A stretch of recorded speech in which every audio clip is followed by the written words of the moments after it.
Hey Earth, it's God's Comic Brad Stine, and this is Brad Stine Has Issues, the Rewound edition. Folks, we're going to have a brand new Brad Stine Has Issues this September. In the meantime, this summer, we're going to take you back to reimagine the interviews that got this whole thing started. Enjoy Rewound edition.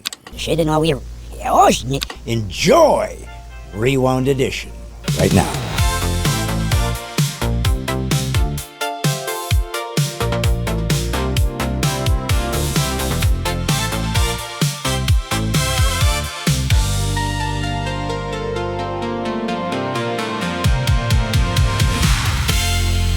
Ladies and gentlemen, you have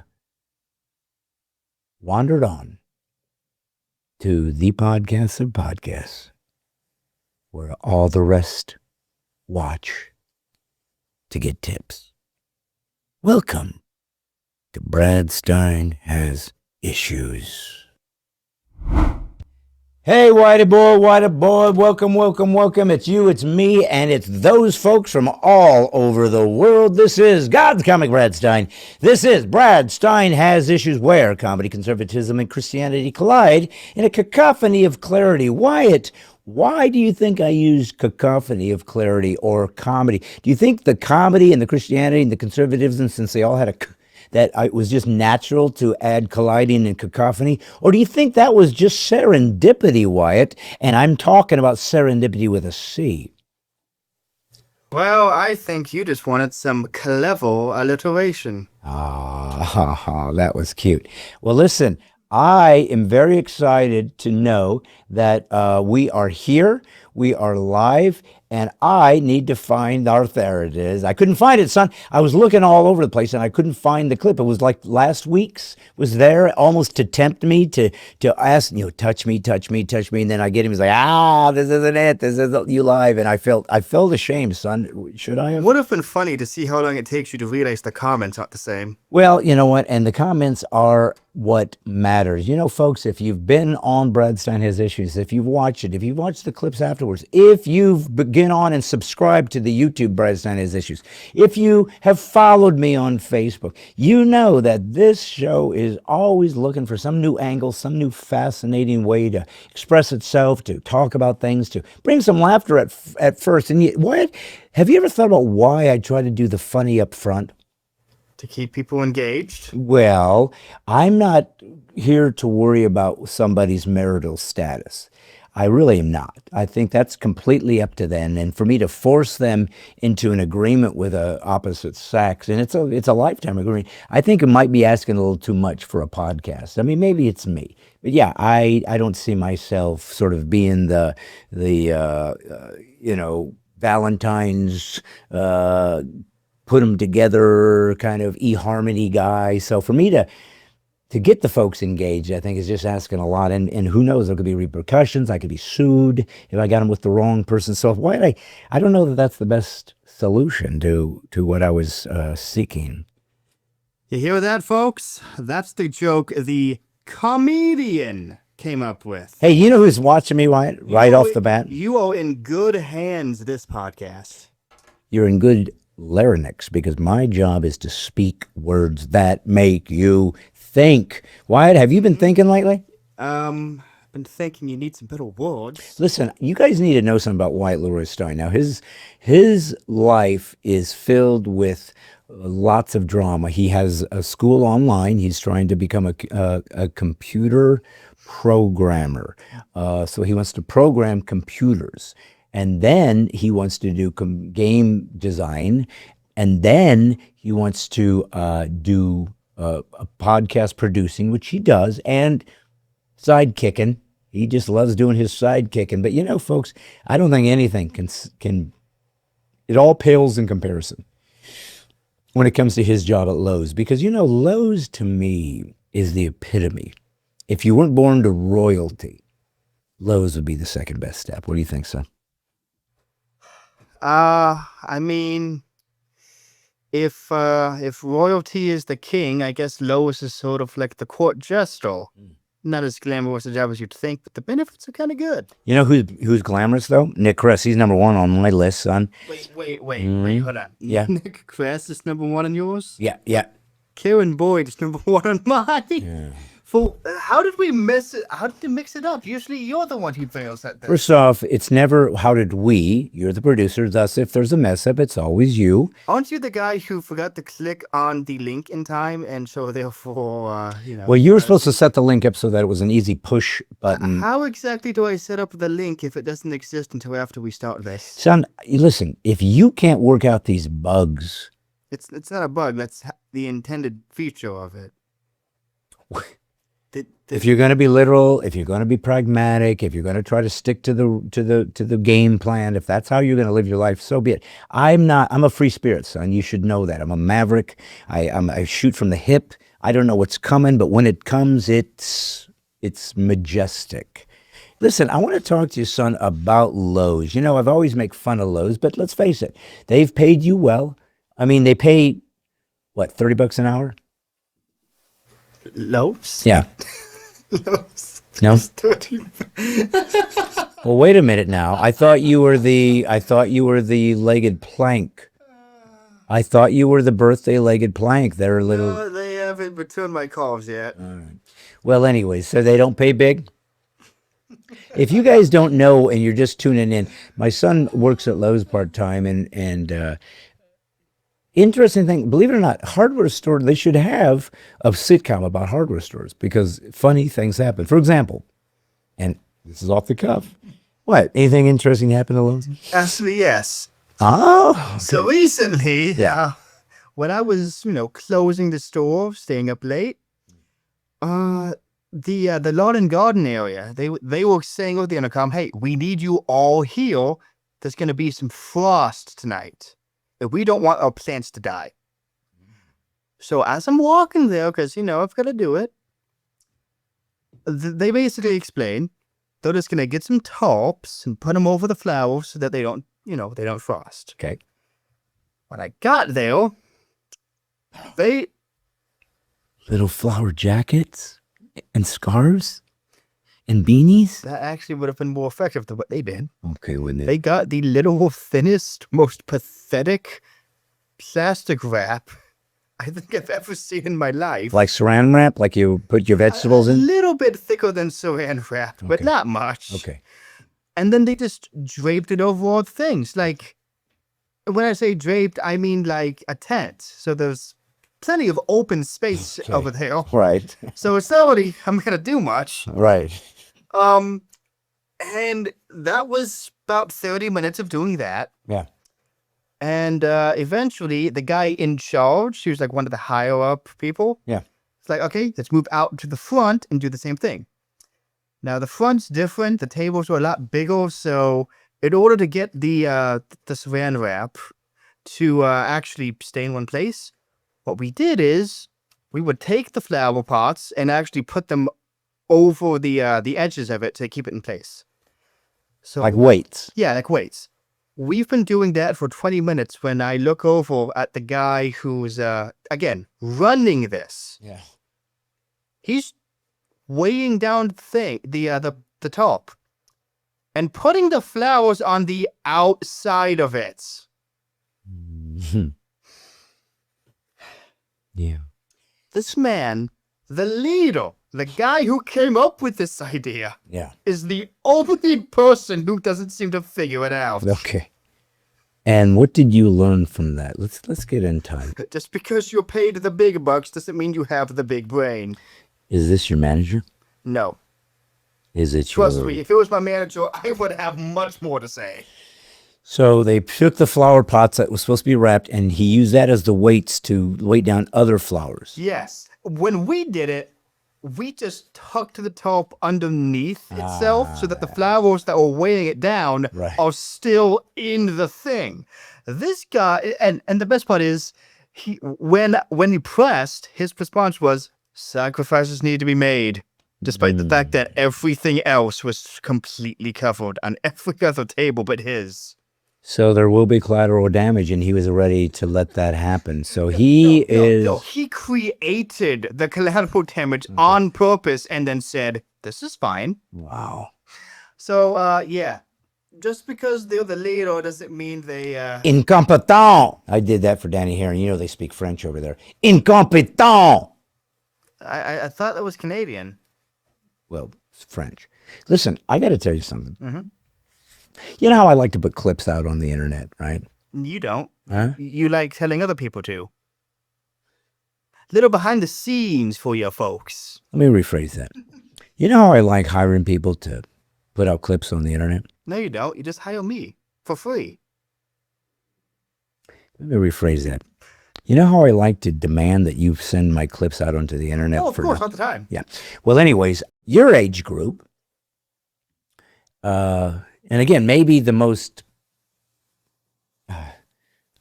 maybe the dumbest group of humans ever invented in history, in human history. Thanks, Dad. Well, I didn't make you dumb. I made you so you could become smart.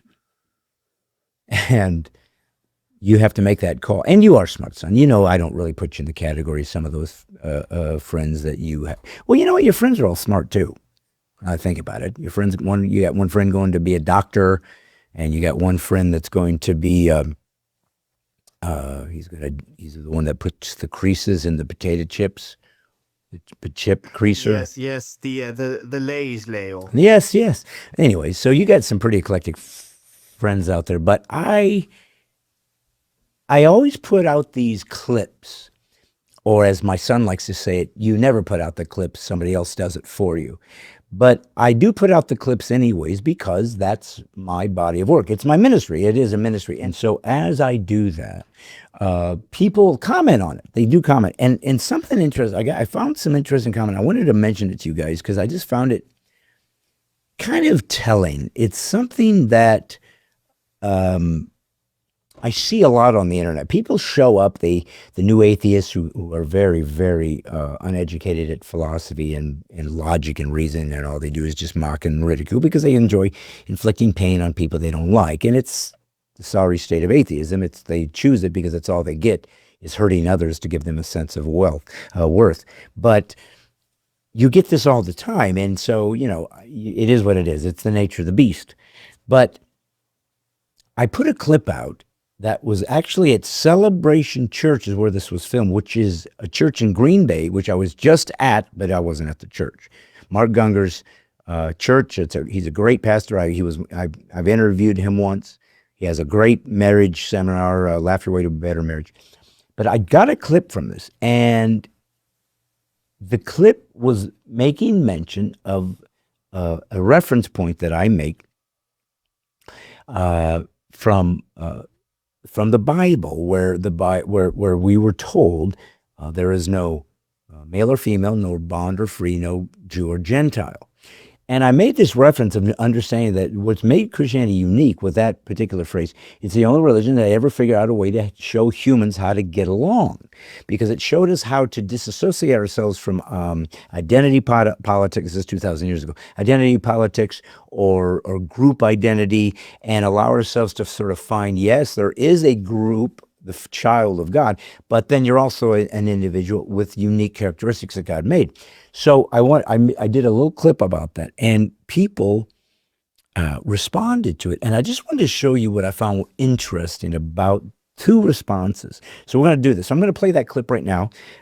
It's 2 minutes long. Give it a look, and then I'm going to respond right here. White, if you would, use your Lowe's skills and techniques and run the clip. The Judeo-Christian belief system that created the West, which you're part of, that is the only belief system and philosophy in human history that taught us how to get along. You cannot escape the fact that we are now in conflict in America with a counterfeit religion that came under the heels of the Frankfurt School in Germany in 1929, who decided to institute cultural Marxism into the West. They came to Columbia University and began to infiltrate our academia. And from that point on, critical law theory was created, of which they would say that all must be criticized. Everything from the West must be despised and destroyed so we can recreate us in our Marxist image from critical law, legal law theory became critical race theory. And instead of seeing people as equal under the eyes of God, the way that this founders wanted it to look like, even though they weren't there in the beginning, of course, because they're filled with sinners, they said, what if we were to create a culture where we actually have an opportunity for people to try to blend in and find oneness? It had never been done in human history. We're still the most eclectic nation on earth.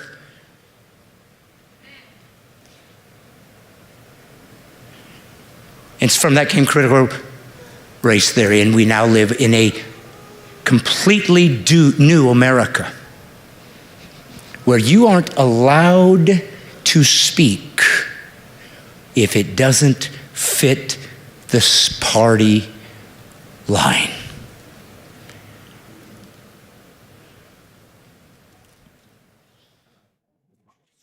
Which means if the people no longer have control as the government, then the republic is dead. So, as you know, I never make it easy for people. Don't want to make you be comfortable. Let's just make everybody miserable during my show. But it's what God tells me to do sometimes. But that was just a clip about the idea of how the Bible does tell you how to get along with humans in a way that no other religion does, because it tells us things about ourselves, like we're intrinsically evil and that we have to seek the good, that we are in sin and that God has redeemed us. So it gives us all these information that even if you don't believe in Christianity, if you attach it to how the reality of the history of human race, you'll see that it works. It works. It does seem to indicate and explain truth to us in a way that is played out historically. Those who, for example, believe that people are really good, and if you just teach them good things, they'll become good, find out rapidly that that simply breaks down. It just simply has never happened. We always have to teach people to be good. You don't have to teach them to be bad. That comes naturally.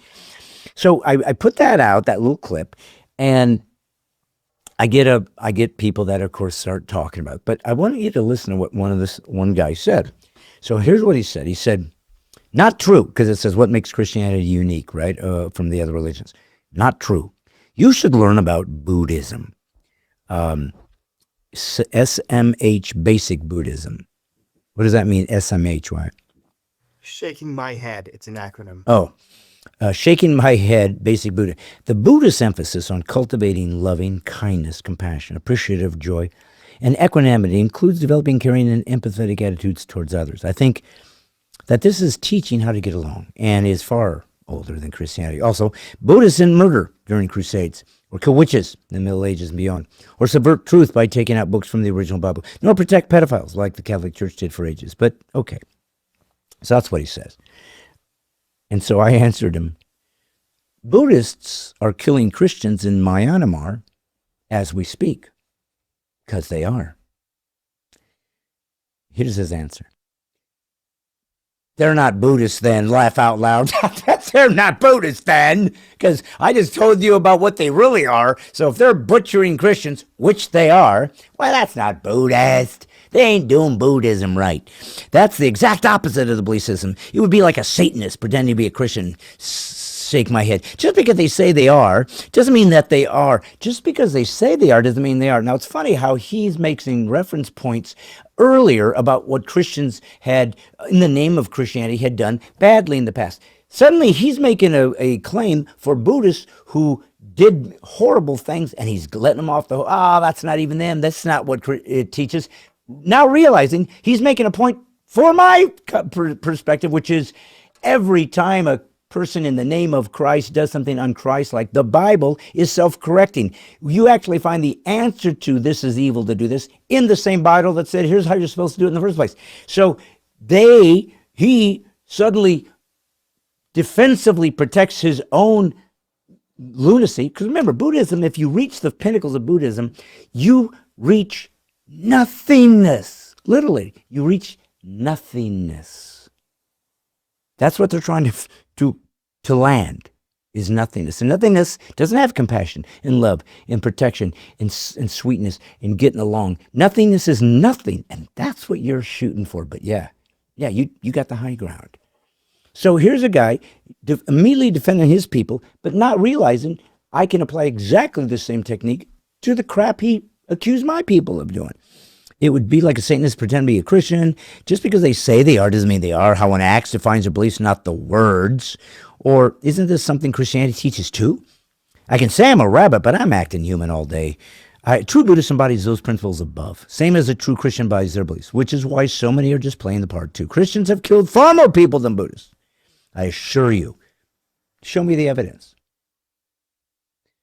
And if Mormons are considered Christians, we can count the many, many that were killed on the way to settle where they are now, as that happened in the 1800s. Spreading. So, okay, so my point was that he is taking a particular stance for Buddhism. Fine, good for you. Take a stand. I believe in freedom, as opposed to the Myanmar Buddhists who are butchering my people. But he's right. People have used the name of Christ in inappropriate ways throughout history. There is no question. But as I said, whenever it was corrected and changed, it was based on principles in the Bible that said, this, what you did in the name of Jesus was never him ever. That was never him. That was never what he taught. That was on you. So he made my point. Now, I did notice that he did kind of add, well, okay, Christians are in the same boat. So he did throw that in. So I'll give him credit where credit's due. I'm not here to lie or to spin something. But but the thing that I found interesting was he made an accusation against Christians. Speaking about how great Buddhists were, I said, Buddhists right now are killing Christians. And then he said, but that's not Buddhist. All right. So then I got this other letter.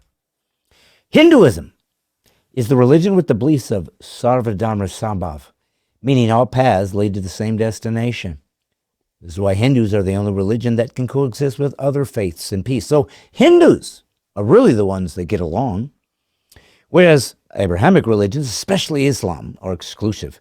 Consider all non-Muslims as infidels, and they are also intolerant of other faiths, and that's true. But Hindus are the only religion that can coexist with other faiths in peace. So I wrote him this. The exact same thing I wrote to the other guy. I just changed one word. Hindus are murdering Christians in India as we speak. Because they are. How do you think he answered? Those aren't Hindus. He did the exact same thing the Buddhist guy said. The exact, well, now, Christians, when you do something, that's Christianity, how evil you are. But when we do evil, that's not really us. Find one line of scripture that encourages them to do that. Then we'll do the Quran. So I'm just making a point that both of these guys put down my religion. I talked about how now, not during the Crusades, I'm not talking about hundreds of years ago. I'm not talking about thousands of years ago. I'm not talking about misrepresentation. I'm not talking about pedophiles in the Catholic Church. And yes, the Catholic Church failed miserably on that. There should be people in prison for that, let alone defrocked and do whatever they do to people that do this evil. Yeah, I'm with you. But the Bible teaches us that that's what you should do to people that do evil. It's in the same Bible. There's nobody in the Bible that says be a pedophile. It doesn't exist. Matter of fact, it's the opposite. Every time Jesus really wanted to put some hard power down, don't screw with children or put a millstone around your neck and throw yourself into the ocean. So they immediately backpedal and defend themselves saying, oh, no. If they do it, well, guess who else does that idea and has for 100 years? Communists. Every time you get an AOC or you get a Bernie Sanders or you get a Black Lives Matter or anybody who's a socialist Marxist, and we say, what about Stalin? What about Mao? What about Pol Pot? What about Khrushchev? What about Kim Jong-un? What about the butchery, the rape, the death, the destruction, the torture, the starvation, the imprisonment, the human rights abuse of the Uyghur Muslims right now in China by the communists? What about all that? They've killed and butchered more than any religious and ideological war group in human history combined. Atheist-driven Marxism. What about those communists? Look, we see what it does. And they say, oh, that's not communism. They didn't do it right. If they did it right, would have been nirvana. Would have been utopia. So I just wanted to point out how we're all kind of trying to figure this thing out. We're all hyper defensive. We're all out there trying to find what the truth is. And it's costly. And in the end, if you're wrong, it's the greatest mistake you made. And if you're right, it's the greatest joy. So that's what I'm trying to discover. I don't talk about Christianity because I want you to join my group, my religion. I've tried to study these others and tried to understand them, and there's simply no other belief system like Christianity. There isn't one. And nobody else has a real guy who was historically accurate, who died and rose from the dead, and people saw it. Nobody. It is the single most distinguishing element that makes Christianity different than every other religion. None of them have that. They'll never get it because none of the other ones are true. All jokes aside, freedom is worth fighting for. At bradstine.com, you can join the mighty 10,000 and enjoy exclusive perks, special benefits, and members-only content, all while helping us continue spreading the message of Christian nationalism and standing for faith, family, and freedom. And while you're there, check out comedy DVDs, shirts, hats, and more. Every membership and every purchase helps keep this mission moving forward. Join us today at bradstine.com. I'm going to laugh while it's legal.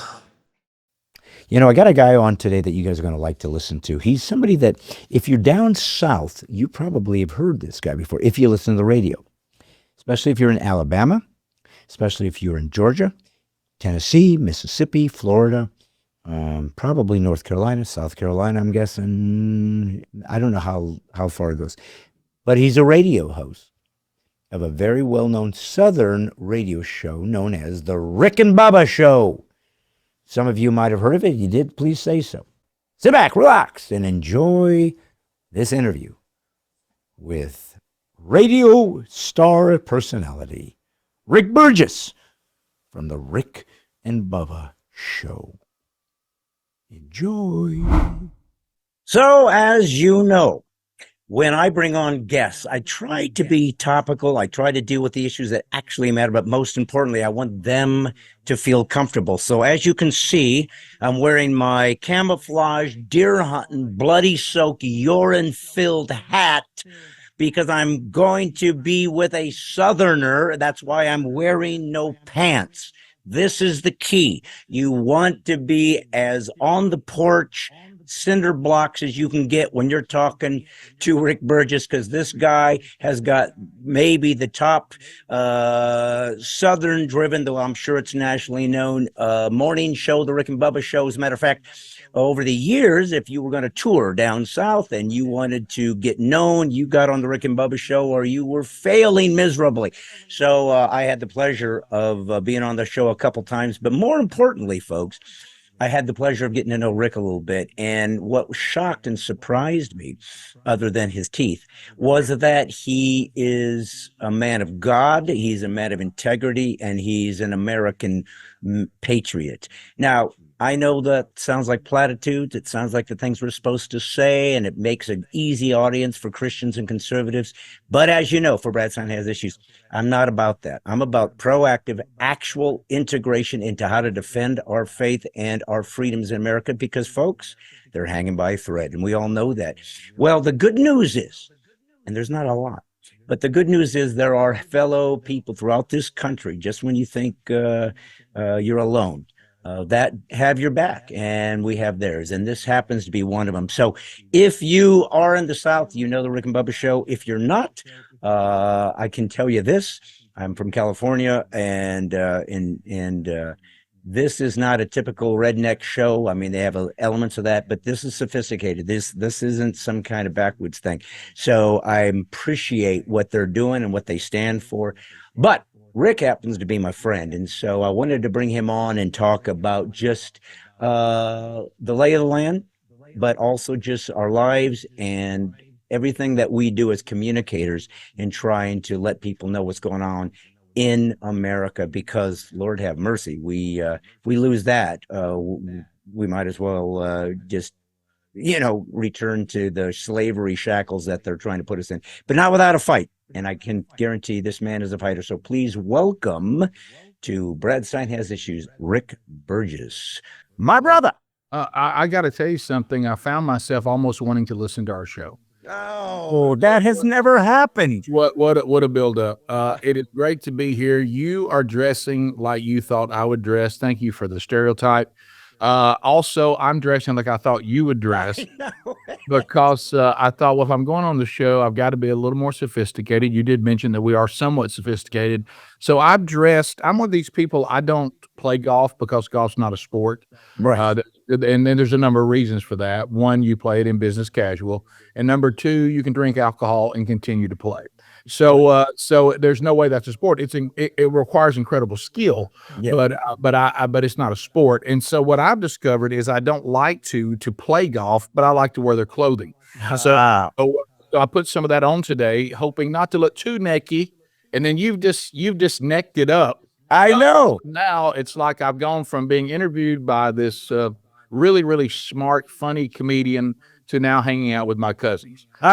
So Well, it's it's a bit like of a letdown. It's a bit of a letdown. it's like what is it? The Prince and the Pauper, or meets what was that girl that he tried to make into a sophisticated? It's like it's. Oh yeah. But this is legit. Mouse. Yeah, it's the whole thing. Yeah, but I legitimately said I'm going to just do a little Rick and Bubba as love it. kind of Alabama vibe, and you coming on here going, I just at a Fortune 500 meeting. I know. You know what? I can't take the shower back I took. It was so unnecessary. I was trying to get ready for this interview, but all kidding aside, and we're going to still kid, I know, but I love being here. I've been looking forward to this. I knew it was just a matter of time before you would get into the podcast world. You and I met a long time ago. We've even done a little tour together. Tried to save America. No one would listen. And you've been on the show several times. You've been on our podcast, Rick and Bubba University. But I will tell you that this is not I promise you, we won't kiss on each other too much, but I do want to say this, and we'll get into this. One of the things that I think where we really jail is we both believe that you got to be in the world, but not of the world, as followers of Christ. But at the same time, we got to earn the right to say what we believe by actually doing a good job. And so many times people say, I'm a Christian comedian, and you think to yourself, oh, I have to feel like I like this. I'm guilted into thinking that this is okay because I'm a follower of Christ. Or here's a Christian movie. Oh, because I'm a follower of Christ, I have to be guilted into acting like this is good when it's campy, or here's a Christian song, and no, it's not very good, but it's a Christian song, so I have to pretend like that I like it. I'm being guilted into it as opposed to it standing on its merit. But I will say there's people in music that stand on their merit. There's starting to be movie producers that are producing good product that stand on their merit. And you have always been a comedian that just happens to be a follower of Christ. I said that about myself. I do a radio show. We don't do a Christian show. We're Christians who do a show. But I think that's where we really jail. You're a comedian first you're a follower of Christ first who happens to be a comedian. You don't come out and go, hello, I'm a Christian comedian, because then everybody goes, oh, I'm not sure. Is he trying to guilt me into liking this because I am too, or is he actually going to be funny? And so I like that you're angry. I love that. It's righteous anger. And those are some things that I really, really enjoy about what you do and how you've been gifted to do it. Well, that's very kind, and clearly someone of your status, and of course, it's a radio thing. I mean, people might think, well, that's kind of a different category of fame or whatever. But listen, anybody that's in the entertainment business or in the business of disseminating information, you either stick around because people like you or you don't. There's really nowhere to go. And because you too are not on a Christian station, you got to pull your weight because they got to sell ads. And if you ain't good, they're going to say, let's find somebody that can do this. Yeah, I remember Christian radio. I got nothing. I'm not here to put an indictment on Christian radio. Please don't misunderstand me. But I will say this: the car dealer at some point needs you to sell him a car. He may love Jesus too, but if you can't move cars, then at some point he's going to have to go somewhere where people buy cars. So I'm in secular entertainment. I do not compromise. Throughout time I've learned to do it better. There's been times I've compromised my faith. I mean, I don't think any of us or pull it off perfectly, sadly, when you're trying to walk in the world and not of the world. But my intention is not to compromise my faith and to live out my faith in the world. But at the same time, give people a laugh, entertain. And as you said, just like us doing this podcast, if you and I don't evolve to the times, people said, well, you're a radio host. I'm almost getting to the point now, our salespeople don't even say it's radio. They say, would you like to do a marketing campaign with the Rick and Bubba Show, which includes all their content? They've got a podcast. We have podcast archives of the show. We're on YouTube. You're on YouTube. We're live and archived on YouTube. So are you. Yes, we're on some radio stations, but honestly, Brad, terrestrial radio is becoming less and less important to what we do. Because I'm limited by program directors and whatever the station covers. When it comes to our TuneIn app, for instance, that you can hear us anywhere in the world, when it comes to our podcast archives, which you can hear anywhere in the world, when it comes to us being on YouTube, which you can watch anywhere in the world, the audience is actually growing on the streaming platforms, live and archived, more than it is on the terrestrial audience. So Yeah.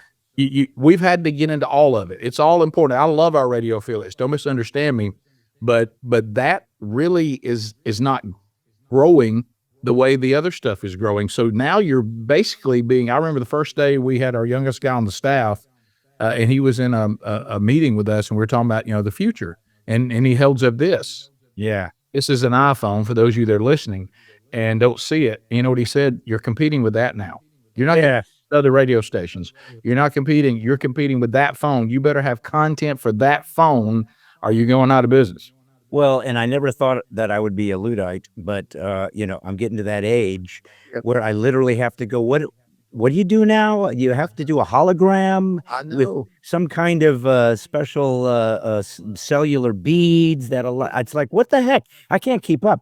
I would like to just talk and be me. I mean, there's so much you said that I just kind of want to discuss because it was kind of the direction I wanted to go anyways, and you just sort of ushered us right there. So let's start with how great you thought I was. Let's start there. But it was interesting because I'm fresh off the heels of, I just had done a show. It was at Arlington Music Hall in Arlington, Texas, performing. And a guy brought me in because he thought, it'd be good market for me as for what I stand for and whatever. And this is what I was telling people that know me, that are my wife or friends, that I've always remembered this, and it always comes back so robustly. And so, but I think there's some synergy between what you experienced and me. And here's what I mean. So when I started working in churches, to me, initially it was a revenue stream. It was just another place to go work, and I'm grateful to do that. And then I started talking about deeper things spiritually, and suddenly I realized this is a calling. Then I realized this is an anointing. Then I realized I'm a prophet to the church. All these crazy things of God bringing me from a guy who just wanted to be a comic into ministry. Rick, I didn't want to do that. Can I be a comic and throw a bone to God every now and again? And you don't get to if you're a Christ follower, you don't get to decide. He says, here's what I have you for. Go do that. Right. But the one thing that bothers me, and I want to get your take on this because you would have a good assessment, because you're kind of in the same dilemma in a way, and it's what it is. I like working in front of my people, and they love, a lot of them do, not the woke churches, they're gone. They don't want anything I have to stand for, but who cares? They don't believe in anything that is gospel and theologically sound and historically Christian. So they've gone. They're heretics. But for those who truly are God seekers and in Christ followers and truth tellers, those churches, and they're still out there. There's still some warrior pastors out there. I did a series and an interviewing some of the pastors specifically. What did you do for Corona, and why did you do what you did? Because that told me everything I needed to know about that church. No was question. simply what you do for Corona. Told me who you are and what you stand for and what you're giving your people, Yeah. because they look to you for guidance, right? So when I'm in a secular comedy club, if I'm in a secular venue, a performance arts center, whatever, where Christians can come or go, they can show up, but it's not their sanctuary, right? So it doesn't have that vibe that you're really in my church. So there's a certain expectation or even a hesitation to how they want to be free to respond because they're in their church and it feels like there's a certain constraint. But when I'm in a nightclub or I'm in a comedy club or I'm in a venue where it's there for entertainment, dude, I have so much more fun. Yeah. Because I can experiment, I can take risks, I can push the envelope. Now, that doesn't mean I'm being irreverent. Doesn't mean that I'm cursing. I don't curse. Doesn't mean I'm doing suddenly I'm doing sex jokes. No, Yeah. I am what I am. I am a Christian man. I have a very specific way that I perform my comedy. I don't use curse words. I have always believed creativity is funnier than crude, and I've always tried to be the best I could be at the highest ranks of entertainment and comedy without compromising my faith, but being as creative and unique as I could be. And that's kind of how I ended up where I am. But maybe this is kind of a long introduction into where I'm going thematically, but I want you to understand this because I think you really will more than a lot of people who aren't, because you're in the entertainment business like me. You just have a different genre of it. Sure. But when I'm there, Rick, I miss that. I miss that time when all you had to be was funny. Now, of course, in the comedy club, you can say F and this and F and, I mean, they don't give a crap. I don't do any of that stuff. But my people have somehow taught themselves to judge content over context. They don't have a nuanced view of art, how it must be used sometimes, and the tools that are given to especially comedy, sarcasm, irony, Love it. Clever. Just being these clever. terms, they are sometimes taken from Christians Yep. as great storytellers because they don't think it's Christian. And maybe what I'm doing right now is not so much setting up your answer as I'm lamenting. I think you are. But I'm here for you. I'm now turning into your, I think you're a therapist at this point. have some Xanax, please. But I don't know. So anyways, let me just go toss it to you. But I guess what I'm saying is, why can't our people allow us to be more sophisticated and be the best we can be and understand that if you're an artist, I'm not a pastor right now. You have to take me as a different category and allow me to explore if we are going to compete at the highest levels of art. Have you found, since you're on a secular network, Yeah. with a secular show, so to speak, in other words, it's not a Christian show, it's not a faith-based network, have you found constraints that you feel our people put upon us that are just turn us into something less than we could be? I'll let Yeah, you. well, the word that I was. It's funny you said that. I was just talking about. I went to see. I have I have 5 children. One of them has already gone into the presence of our Lord when he. It was actually this when we're recording this. It is the week of January the 19th. Would be Thursday. And that's when he actually went to heaven. So we're approaching the 15th year since that happened. But the other 4 that are still here with me, they all work in some way, shape, and form in the entertainment business.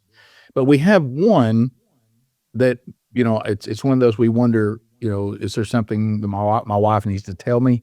Because of all of them, he has no desire to be in front of the camera. He doesn't want to be on the mic. He doesn't want to be in front of the camera. He wants to be the one behind the camera, producing and writing screenplays and producing film and editing, and he's really gifted at it. And he's banging on his craft now, and he's doing his thing. He's only 21, and he and I were having this very discussion because he's a follower of Christ. He's probably the most devout of all my children, by far. And he just bought in early, and he's the real deal. The others are in different, parts of their faith. Some are a long way off, and some are somewhere in between him and that. And that's But all your fault. yeah, it is. Even though it appears they made some decisions on their own when they became adults that I would have never approved of. But anyway, but at some point, and God says, Rick, enjoy this. This is how I felt about you my whole life. But anyway, and I've been here forever. But anyway, so we were talking, and I said, even as followers of Christ, we can't be clunky with all this. We need to be clever. We need to be artists. We need to do it well. And we had just seen a movie where wokeness was clunky in the movie. It was embarrassing. I mean, I've seen, look, perfect example, All in the Family. All in the Family, Norman Lear and I couldn't be further apart politically. But when he made his points, his shows were entertaining. Yeah. They were clever. They were incredibly done. They were well written. I oppose many of the things that Modern Family is promoting, but they do it well. Yeah. It's entertaining. It's well written. You and I are comedians. It's funny. Okay? Even though we disagree with the message they're sending many times, at least it's well done. But when we were making fun of this woke movie that was so clunky and so embarrassing, it's like, how can we haven't had anyone trans walk in yet and tell everybody who hates or that doesn't agree with trans that they're stupid, and they did it clunky. Over here, we love immigrants. Why do we have closed borders? And they did it clunky. Let's save the earth, man-made climate change, clunky. It's not that I disagree with them on these points or have a different worldview or in a different spiritual view. They didn't do it well. It was silly. And I told him, I said, now, we have to have that same commitment as followers of Christ in our art, because God did not say, I own some of the radio. He didn't say, I own some of comedy. If we have a sense of humor, then it came from God. Okay? And then when it goes out there, there's a corruption of it in the fallen state of people who do it as sin and as a perverted version of what he intended. But that doesn't mean that comedy itself is sinful, because it came from him. So the followers of Christ, now redeemed, would then redeem comedy, but that doesn't mean that it's not clever. It doesn't even mean that it doesn't have an edge. I find Jesus and the disciples at times to be quite edgy, okay, and counterculture. They were always counterculture. If you're turning the world upside down, now I think it's our job to turn it back. It's upside down, but in the wrong direction. We got to turn it back. So I agree with you. And so I find that if and you're going to be a little jealous of me here, I love the fact, but I guess you do get to do what you said about the clubs. I get to go on the air on the Rick and Bubba Show, and I get to let all that, let's try to be funny. Let's try to have a good slant on this story. Let's see it from a way that's either humorous or you never thought about it before. Oh, by the way, and I'm loving that we're talking about being disciples of Christ and followers of Christ, because I got news for you, brother. The word Christian means nothing now. It means nothing. We better identify what we mean by that. You can say Bible believing Christian. That'll throw people back a little bit. But there are now 38,000 different forms of Christianity. And if you look at the New Testament, that word was only used 3 times anyway. Twice it was derogatory in the book of Acts. And then Peter says in 1 Peter, let's adopt that as a badge of honor. So it's cool to call yourself a Christian. I'm not saying that. But where we miss it is there's not a person called a Christian in the New Testament that wasn't already a disciple. And what we'll do is we'll call you a Christian whether you're a disciple or not. And that's where the problem comes in. 250 times we're told the word disciple is used. So everybody who was called a Christian, that was a disciple being mocked. And then Peter said, take it as a badge of honor. And what we do is we'll call you a Christian if you make some claim of faith. We haven't vetted you out. So I like the edge that I never call myself a Christian. I call myself a follower of Christ, a disciple of Christ, because I want everybody to know where I stand. Yeah. So then we go out and we have the ability to be as funny or as funnier than the world by being clever. And as you said, not compromising with crudeness, not compromising our Savior. But at the same time, we don't need to come across as something campy, corny, that no one wants to be a part of if they were honest. My passion is men's ministry. We started a ministry called themanchurch.com. The number one thing I was taking on is I said, let's just be honest. Most men don't want to be in the church. And most men don't want to hear somebody in a church come out and say, tonight's our Christian comedian. They honestly don't. They're there, like somebody says, well, sometimes they're there. I said, yeah, because they're probably appeasing their wife. Yeah. They're not there because they want to be. Very few of them are there because honestly, most of the church doesn't talk to them. You know, there was this ridiculous strategy that you reach the men through the children. You go get the children, then you get the wife, then you get the man. There's nothing problem with that. That's not biblical. I think you've underestimated. A man will actually pretend something for the benefit of his wife and children, and they go back out into the world where he actually feels like a man. Yeah. So what we need to say is, no, we're followers of Christ. We are men. We're not feminized men. We're not castrated men. We're men. As a matter of fact, we're real men because we're actually part of the group that Jesus said would be the few. You know, the Marines said the few, the proud, the Marines. Jesus said, no, the few, the humble, my disciples. My pathway is narrow. The path is hard, and most of you can't do it. And so, and then we almost present a version of anybody can do it. Right. And how about this? It doesn't matter if it's done well or not, as long as we put the right label on it, to your larger point. So I love to be able to go on the show and say, we'll stand up against anyone that rejects Christ, and we'll be as entertaining, if not more entertaining than they are, and point you to our Lord and Savior, be unapologetic about that he's redeemed us, and the way that he says things are, that's the way they are, while at the same time, you know, whether you like us or not, maybe you got to laughing so hard today on the show that you thought, you know what, I kind of like these guys. And then once you kind of like us, we might earn the right to tell you about Jesus. Right.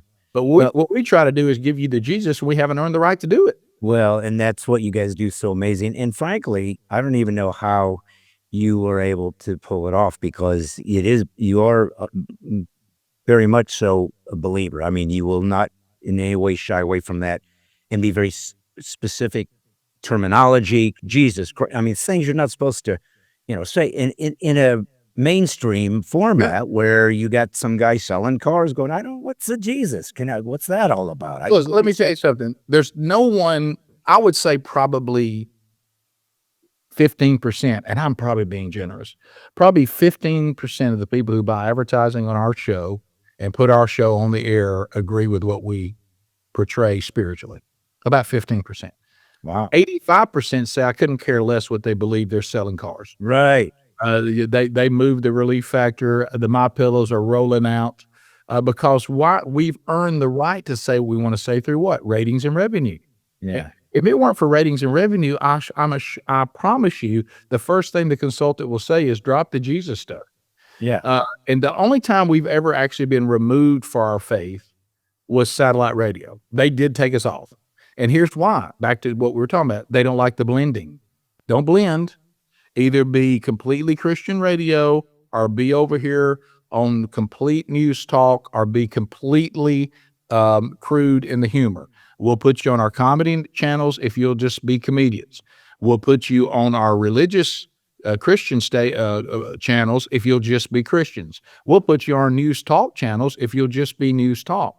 But you guys can't figure out what you are, so you're too secular for our Christian frequencies, and you're too Christian for our secular.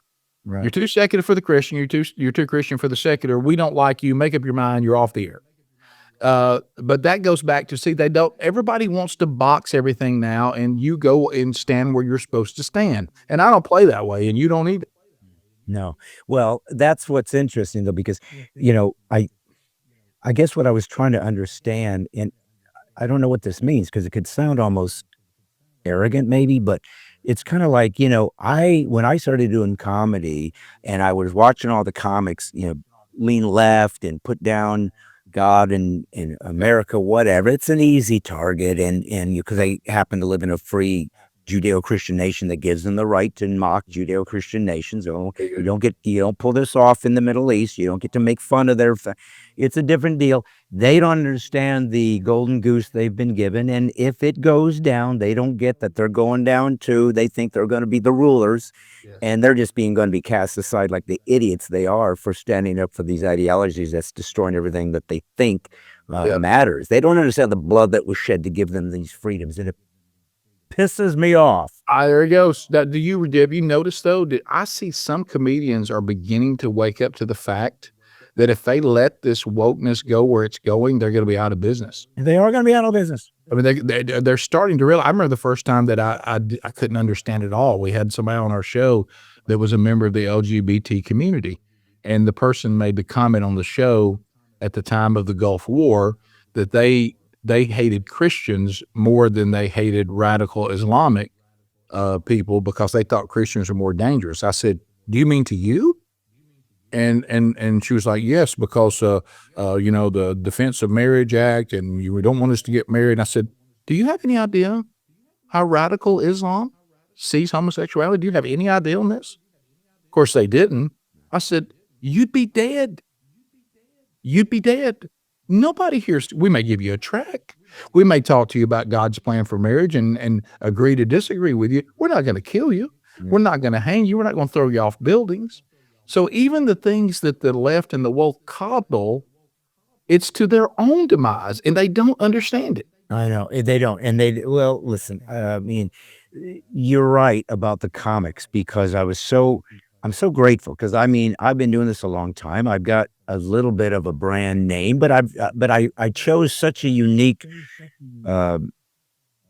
specific point of view that is so odd for a comic. I'm a Christian, I'm a conservative, I'm a patriot, I'm Second Amendment, First Amendment, originalist, religious liberty. I mean, I'm all these pieces of a puzzle that somebody has decided isn't real funny. It's not edgy, doesn't have all this A, B, and C because it's not, and it's so disingenuous. The one thing I will hear a lot is they'll say, comedy's supposed to punch up, not punch down. Not that. You're punching, and it's like, dude, you guys didn't punch up to Barack Obama for 8 years. Not once. Not one time. You don't punch up. What happens is you're so used to punching at us, and because we happen to be so used to it, that we can literally separate our feelings or disagreement with the ideology and still appreciate the craft. Right. I don't agree with you, but you did that funny.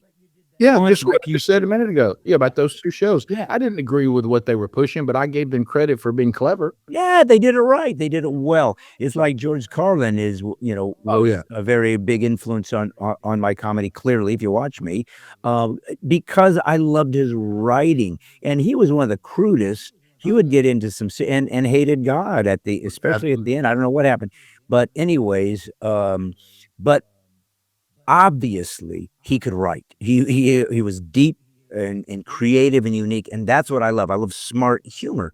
So when comics finally realized this is literally like somebody going to an artist and saying, "We've decided that we have to outlaw paintbrushes now." Like exactly. It's like, I got to have words or I can't do this. And I've always said, historically, the comedians were the jester. We were given permission to mock the king and not get our heads cut off because somebody had to be able to joke about the culture, joke about the hard things, joke about the people we're complaining about, find some way to bring the monarchy and the peasantry to some kind of equality. Realize somebody had to be able to do that because somebody had to let the steam out of the pressure that was happening around them, and comics were given that privilege. It was a unique category. You get to say anything. You get to say anything because imagine Don Rickles today. How long will he even be out there? No, Of course not. but more importantly, and Don Rickles was way old school. You know, he started what in the 50s maybe. So he really was during a time when there was no limits. But more importantly, honestly, if we're talking about art and in that we couldn't do The Office.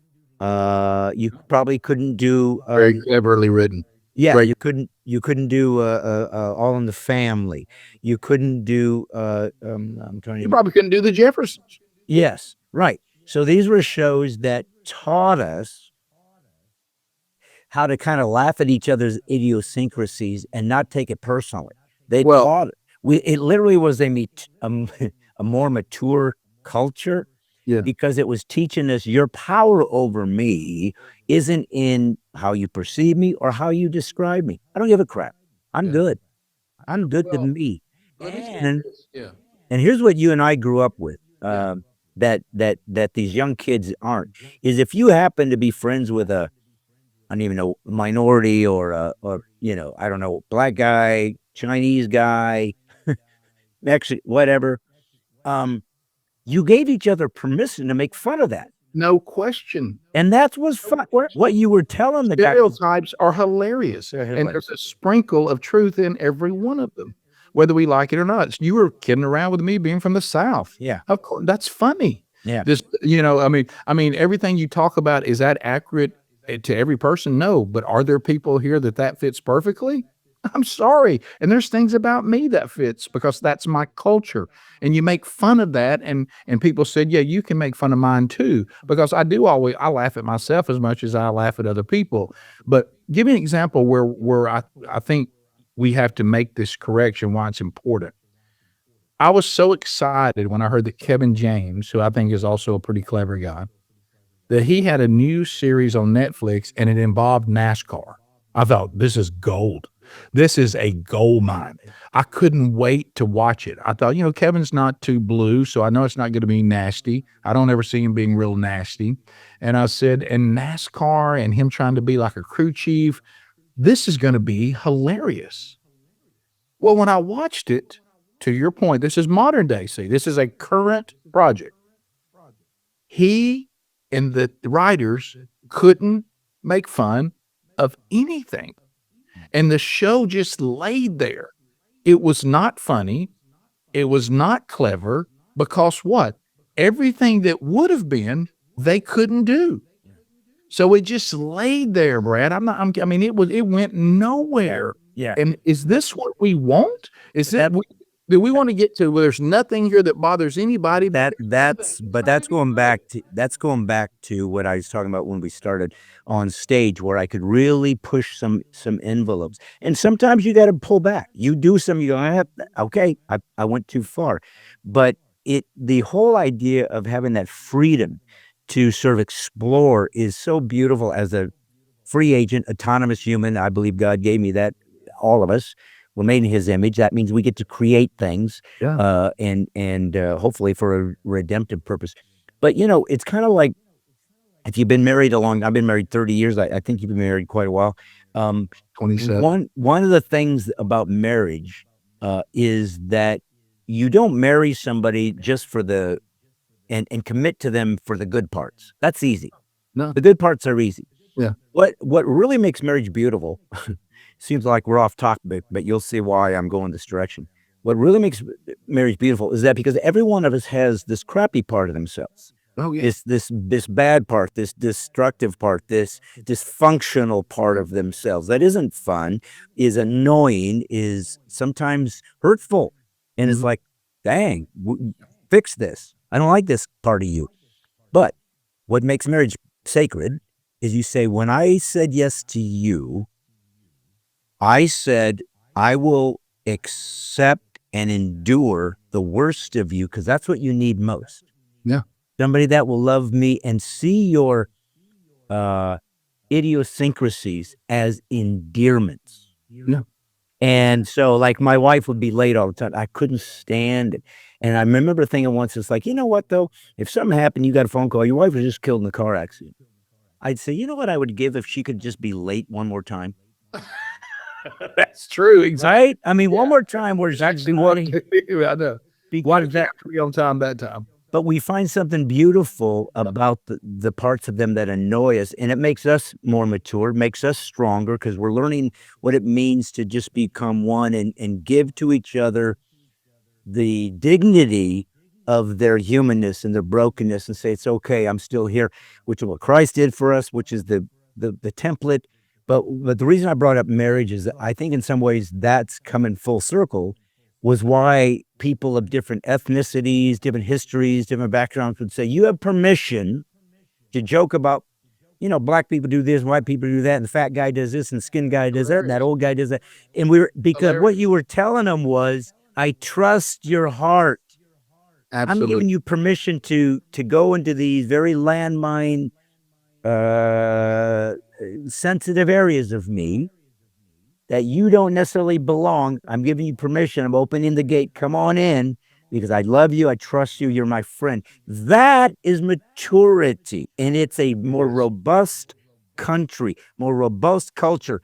Wokeness, leftism, Marxism, CRT, BLM is destroying that and actually turning us into monsters. No, it is, because what you're really talking about is because we've got a whole society right now that cannot persevere. They can't handle adversity. Because everyone has kept them from experiencing it. I mean, my dad loves me. I know my dad loves me. I love my dad. I adore my dad. But my dad literally said things like this to me. What you just did today, son, was so stupid.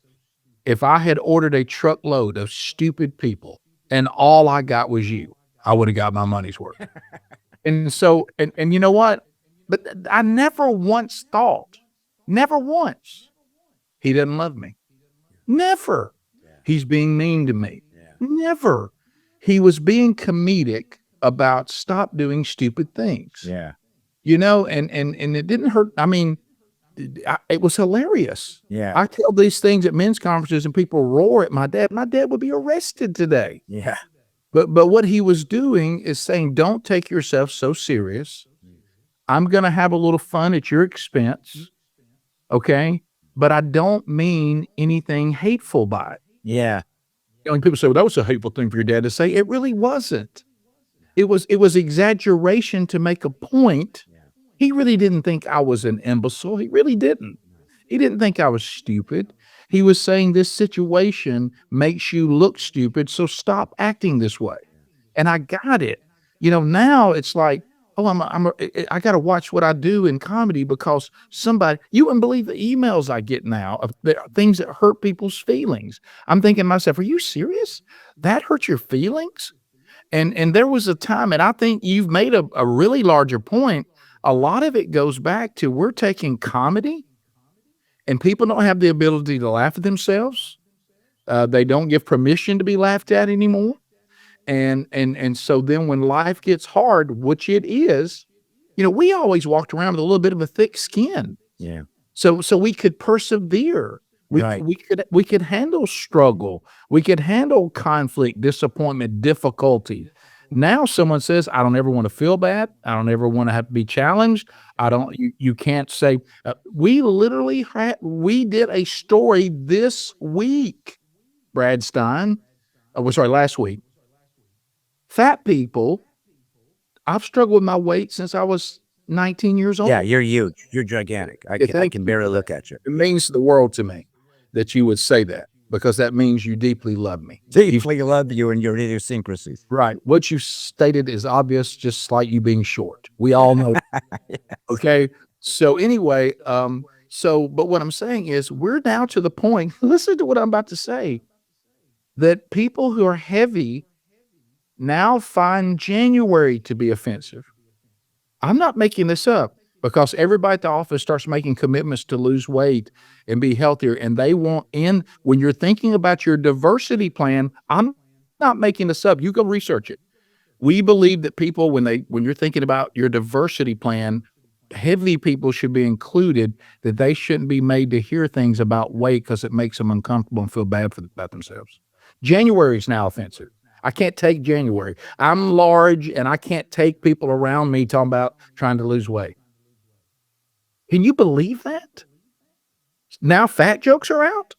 Not with me. You know, I got to say this. January, it bothers me. Think about that. Okay. Well, but here's the thing, Rick. Here's the thing, and this is something that I've said to people on my little podcast here from the get-go. I don't know when you guys started your radio show if you had a plan. You know, you maybe just said, let's just see if we can be funny and pull this off because this is hard enough, and then you find your DNA as time goes on. You find your chemistry, right? Yeah. But when I started this podcast, I said to people right off the bat, I said, let me tell you something. I have a career where I can stand in front of people and they laugh and they clap and tell me how great I am, how funny I am. So trust me when I say I didn't start this for my ego. A lot of people do because they don't have this outlet. I have one. Right. I don't need to do this. I said I will do this for one reason. One, if it's bearing fruit. If I'm saying things that you think matter in America based on what I believe and stand and it inspires you and helps you, then I'll do it. I'll stick around because you keep showing up. But I said this, what I'm not going to do is I do not want this show that talks about how great conservatives are and we find something that a leftist did and we go, could you imagine if a Republican had done that or a right guy? And I'm like going, enough with that. We get it. It's unfair. It's unjust. Got it. We are censored. We don't get the same option. We now have an FBI that's compromised, the CIA that's compromised, an attorney general that's compromised, an entire administration that's compromised. We have people that literally are attacking one side of Americana, even though we're all paying the same taxes for the same infrastructure, and they have weaponized. This is literally what totalitarianism is. I do believe the 2020 election was stolen. That was the end of the republic because the people didn't get to vote. So that's where we're at. That's the truth of where we sit right now as Americans. So I'm not going to sit here and wring my hands and think I did something clever by talking about how unfair it is that the left isn't treated the same. That's a given. What I am saying is this: if we don't have proactive tools to go forth and try to actually do something to change this, we're screwed. So why don't we just admit it and decide, do you have something in your life worth dying for? Because I'm not kidding. The Revolutionary War wasn't a myth. The Civil War wasn't a legend that we get to use like Thor or Zeus. It was regular Americans looking at each other going, is this real? Are we going to shoot each other? Because this is crazy. And the founders said from the get-go, our DNA was, you're made in the image of God, that liberty and freedom and the pursuit of happiness is God-breathed. It can never be taken from anybody that's a fellow human because they don't have the credentials to pull that from you. It was transcendent, given by God. And it's worth fighting for. It's worth dying for, especially as a Christ follower. I know where I'm going. I know where I go. I'm good. Doesn't mean I'm flippant. Doesn't mean I'm careless. But it means you're bold. Well, I mean, it gives us a boldness. I mean, think about when the Apostle Paul said, I got bad news for everybody. I've come to the point that to live as Christ, to die is gain. And once he got there, what are you going to do to him? That's it. Yeah, no, it's like kamikaze. At this point, if you're willing to die, what am I going to scare you with? You know, but we have a legacy. Tell us the joke's on you. I mean, who cares? But we have I'm at that legacy time of my life where I have something I have to leave because I am not going to last that much longer just by sheer, if God happens to bless me to live into my 80s, which is pretty old, I don't have a lot of time left. So, but I do have kids and grandkids and they're stuck with this crap.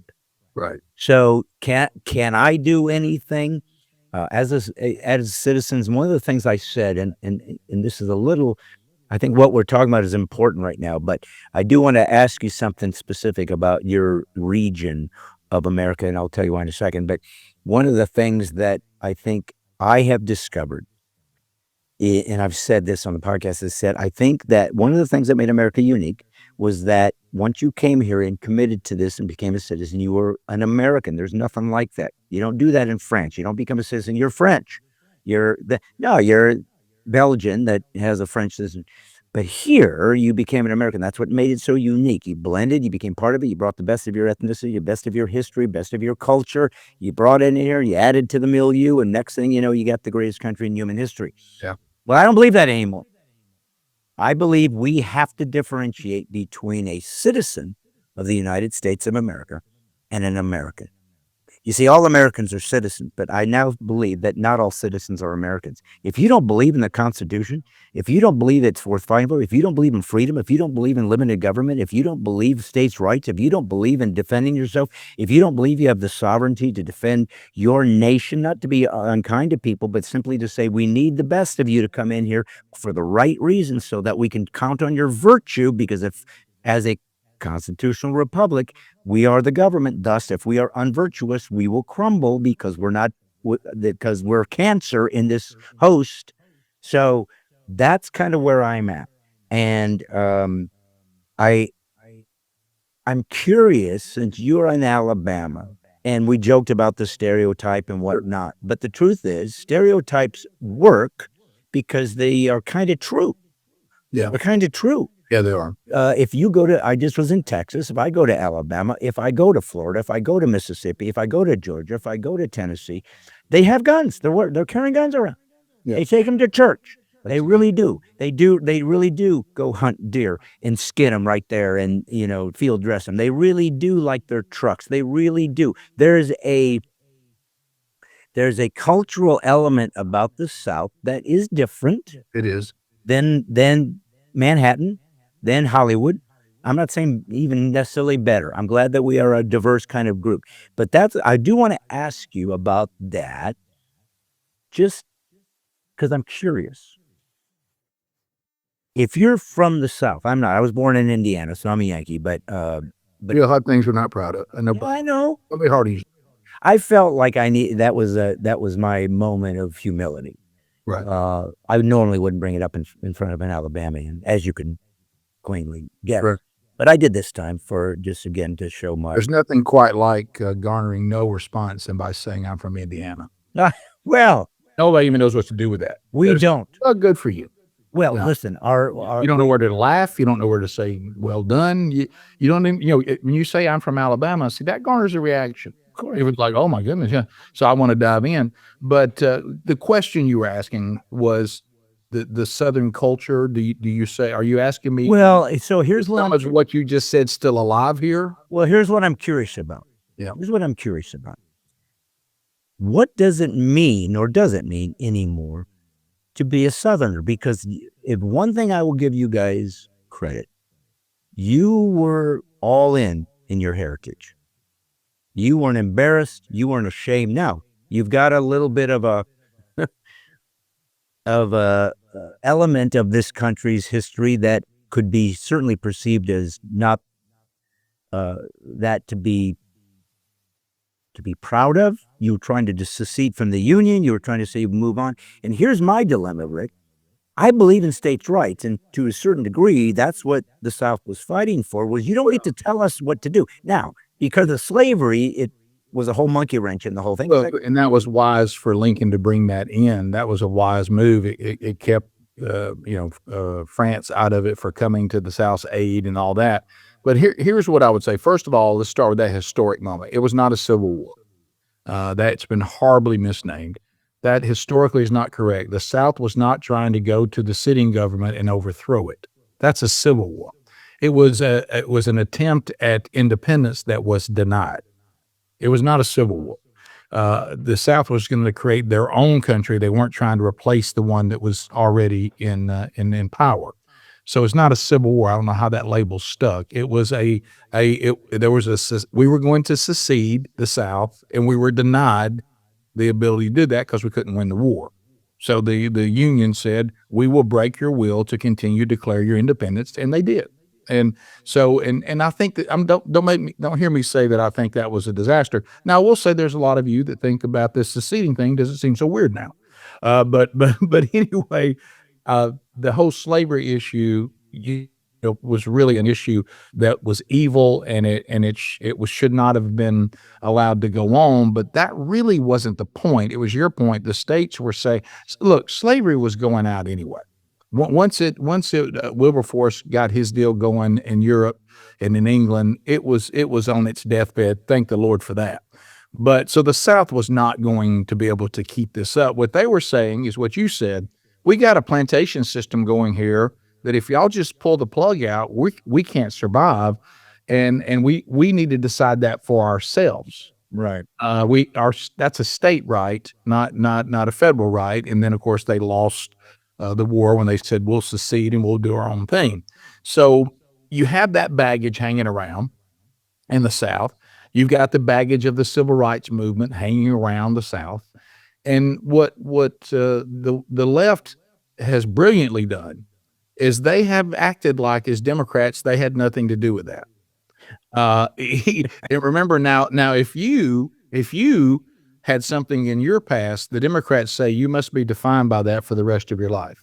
When we say to the Democratic Party, well, based on your logic, you shouldn't be allowed to exist because of your behavior during the civil rights movement, conveniently, and the Civil War, conveniently, they have given themselves forgiveness for their past, but you don't get forgiveness for yours. Yeah. So they somehow have said that the same South that they ran that did all these horrible things was not them. It was actually Democrats who now call themselves Republicans, and the new Democrats are actually progressive Right. and liberals, which that's just propaganda is all that is. I still say that they're bigots. They just do it a different way.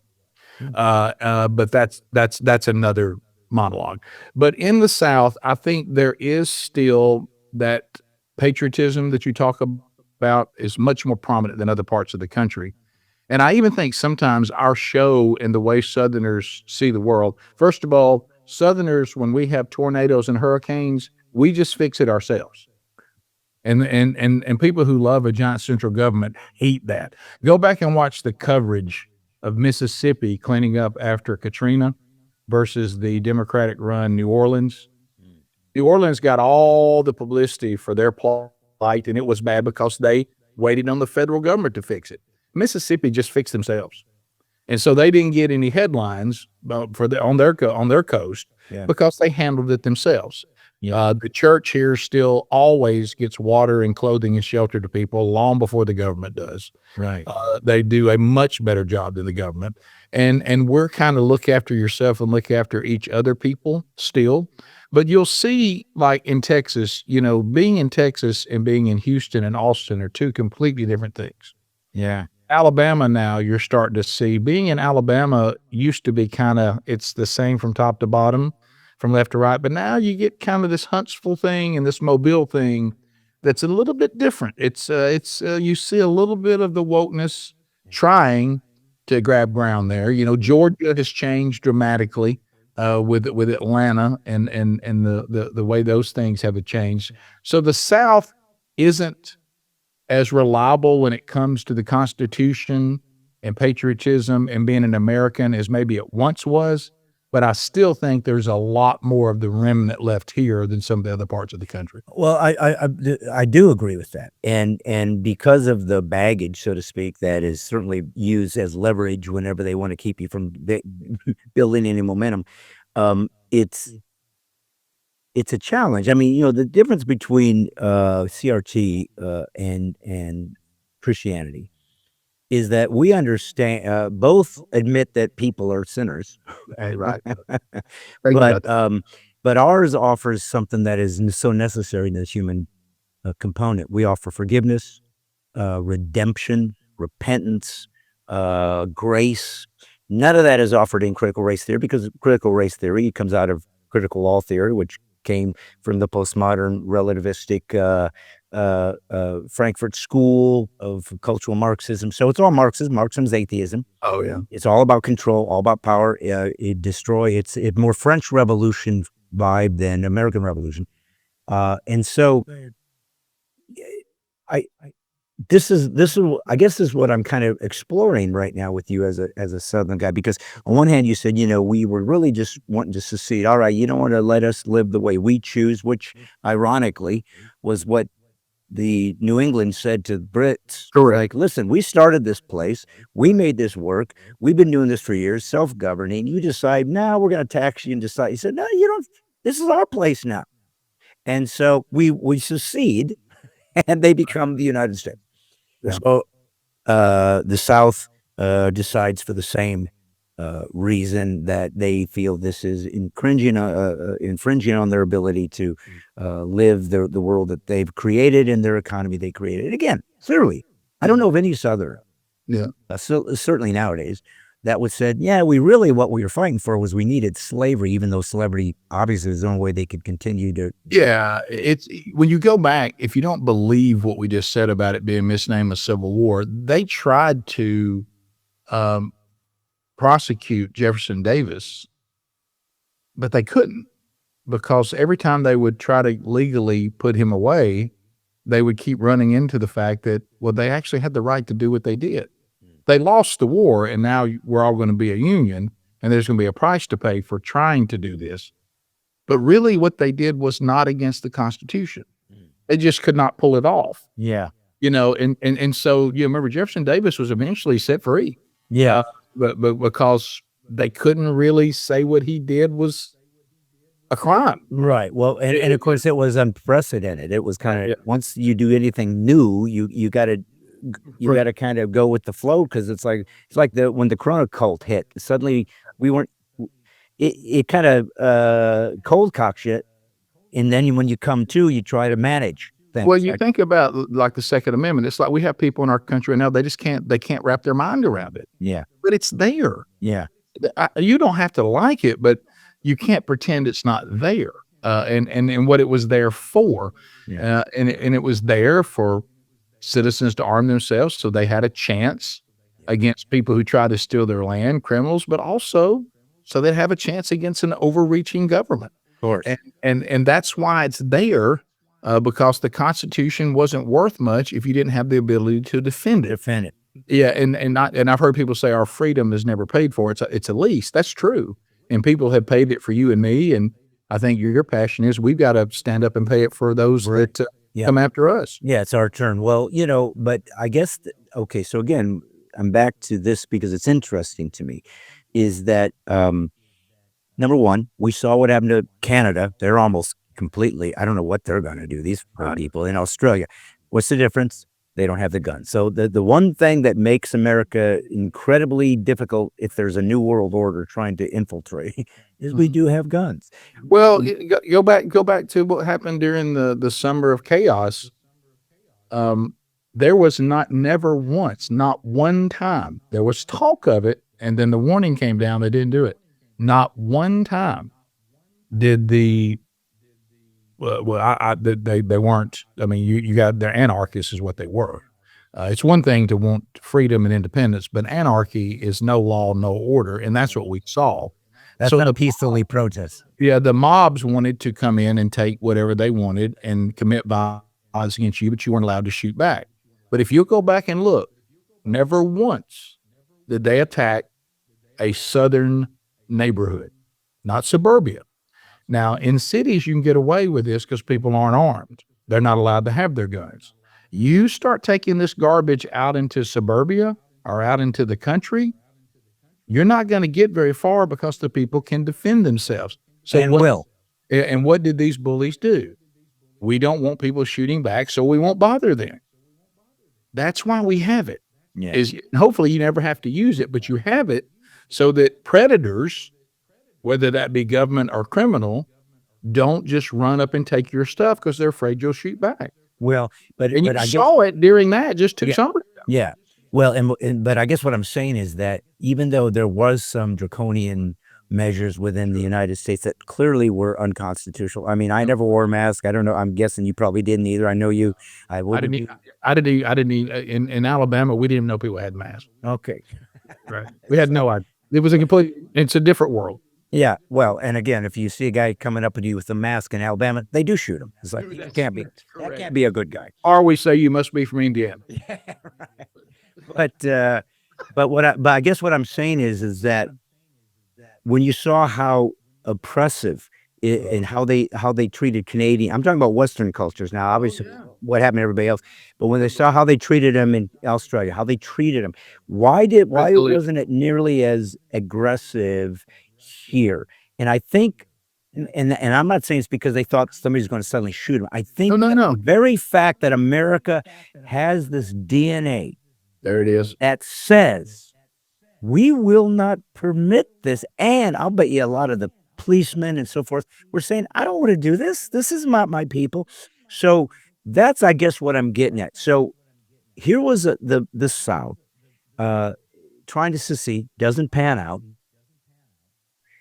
and suddenly you, this far down the road, have become maybe the most patriotic, Right.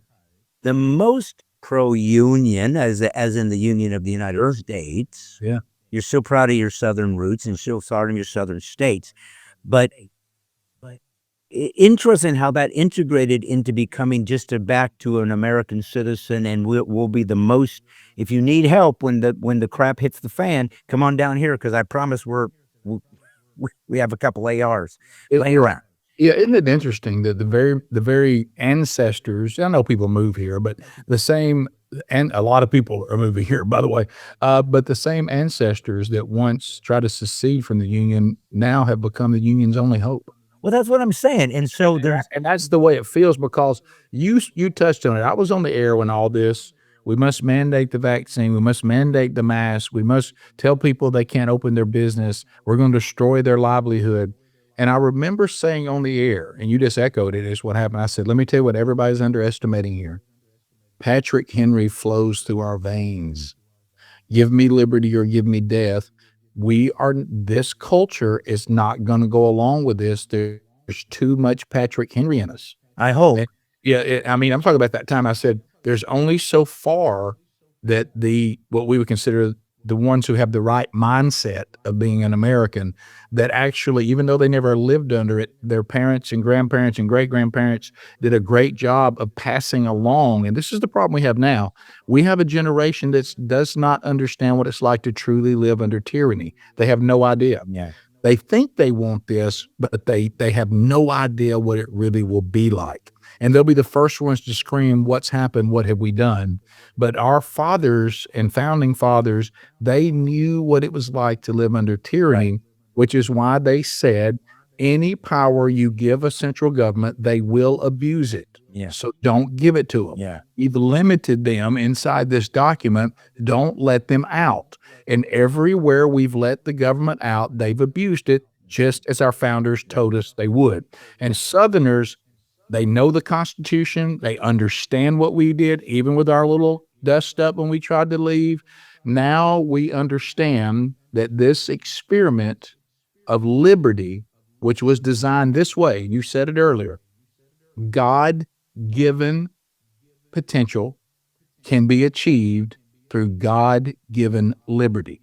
The liberty allows us to maximize each of our individual potential. Are we all the same? We're not.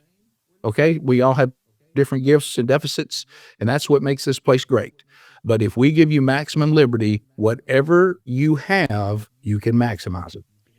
Yeah, I mean, it's called the American dream, American ingenuity. They don't have any of those terminologies overseas. Not that way in Europe. When I've been to France, everything is the government. The government provides everything. They think you're weird if you want to help your neighbor. They want And it's sad to me. They want to know what your angle is. But this is what I find interesting, Rick, because clearly it shows how important philosophy and ideology of a culture is, because you feel certain ways with subconsciously.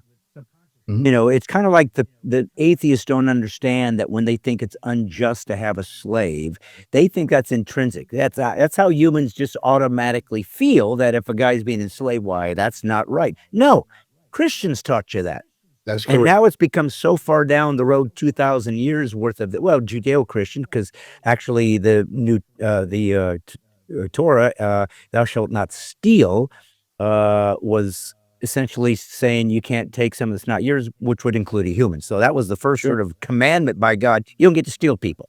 But nevertheless, I'm interested though in the understanding. When I started doing the podcast too, like I said, when I want to just sort of see if we have proactive things we can actually accomplish as opposed to just wringing our hands. Maybe not, but let's try. And And so one of the things I did, like, I don't know if you know Cameron Arnett, he's a black actor in Georgia. He's been in a lot of the faith-based films, good guy. But him and I had a good discussion like this. And one of the things I said was every time we turn around and you get a BLM or you get a CRT or whatever, you hear the same thing. We need a national conversation on race. And it's like, you can't have one. No. I can't have one. Because if I say I don't understand this or I don't agree with this, you call me a racist, a bigot, so I don't want to play it. I'm not going to ever. It's not a conversation. Right. You're just demanding that I'm punished even for being ignorant about something. I'm not allowed to ask you. I don't know. I don't understand why you feel this way. It doesn't mean because I think you're less than me or I'm superior. I'm trying to find truth so we can see if there's some foundation we can all agree with. So I asked him about statues, and I want to quickly jump into this. I know we're getting to the end of the thing, and I don't want to hold you too long, but I appreciate your time. But I did want to ask you about that because you're a Southern guy. And he said, I never believed in pulling down statues. Now, this guy's from Jamaica or Haiti, Jamaica, I think. But he's been American most of his life. But he's black, and he lives in Georgia. So his thing was, leave them up because it's history, but maybe put a plaque saying, this guy did kind of do this, this, and this too. Okay, well, that's cool. And then I said, as long as you also say the First Amendment right you have to say that and not get shot was given you by that same guy. So are we all going to realize that we all are flawed, but also have done good things? So let me ask you about statue. You talk about Jefferson Davis. I got to be honest, dude. And again, this is just being raw. What people want to do with this or try to turn it into, I don't give a crap. I'm speaking the truth, letting it fall where it may. The Southern Jefferson, and I'm in Tennessee now. They got all the monument and the stuff. These are all Confederate generals and whatnot, and antebellum mansions and whatnot. And they had slaves and they had fields and whatnot.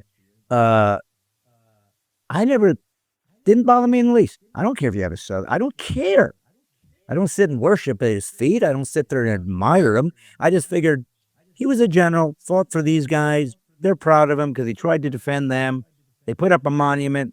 All right, we're looking back at a couple hundred years at hindsight, 150 years hindsight. Yeah, okay, we've evolved.